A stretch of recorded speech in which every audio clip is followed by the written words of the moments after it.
Today, we're pulling back the curtain on the reality heist and unmasking the psychology of gaslighting. Imagine this. You find undeniable proof, cold, hard evidence that someone you trust has been lying to you.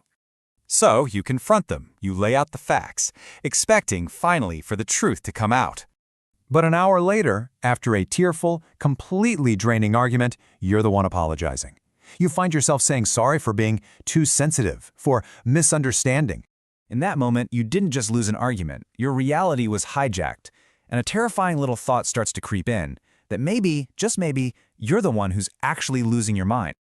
Every time she feels hurt by something her partner says, he looks her straight in the eye without blinking and tells her, "It never happened. You're just hallucinating." Meet Maya. At work, she's successful, brilliant, a person who relies on logic. But in her relationship, she feels like an unreliable narrator in her own life story. It's gotten so bad that now she secretly records conversations on her phone, not for him, but just to prove to herself that she isn't actually going insane. Her mind has been paralyzed. So what's actually happening here? Well, this isn't just about feelings. It's about your brain under attack. This is neurological warfare. See, when what you see with your own eyes clashes with what a trusted person is telling you, your brain goes into a state of shock.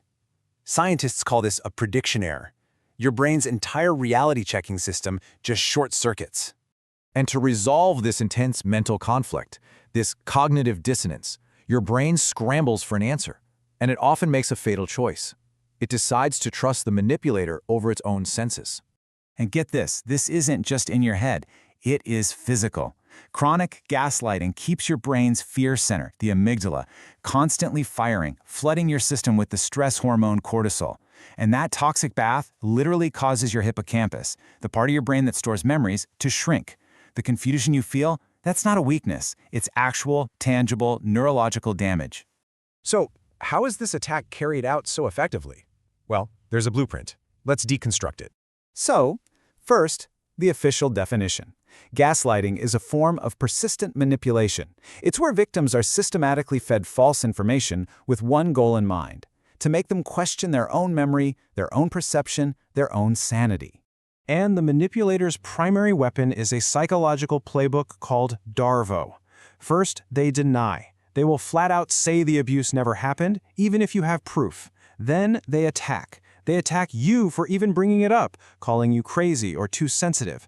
And finally, the masterstroke. They reverse victim and offender. They flip the entire script and claim that they are the real victim of your accusations.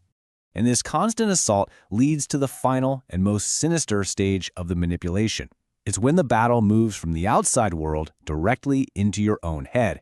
This is called self-gaslighting.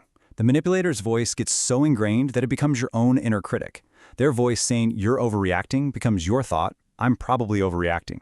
Their accusation, it's your fault, becomes your belief, it's all my fault. At this point, they don't even need to be there anymore. You do their work for them. So, how do you fight back? How do you reclaim the reality that was stolen from you? Let's talk about the path to liberation. First, and this is crucial, you need to hear this, the mental exhaustion and confusion you feel is not a sign that you are crazy. It is proof that your sanity is fighting like hell to save you.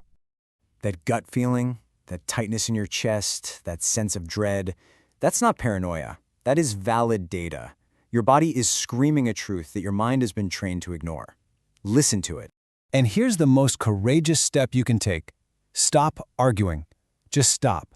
You cannot win a game when the other person is rewriting the rules in real time. Disengage.